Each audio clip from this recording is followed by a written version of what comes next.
Here is a special weather statement. For the following county, Delaware, Iowa.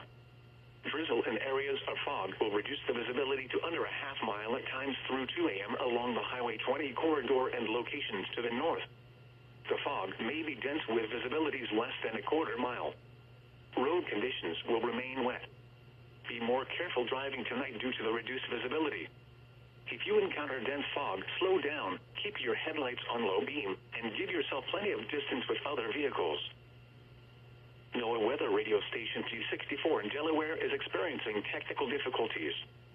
Technicians are working on the problem. We apologize for any inconvenience.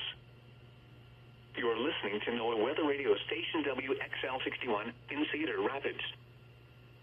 The current time is 10:41 p.m. Central Standard Time.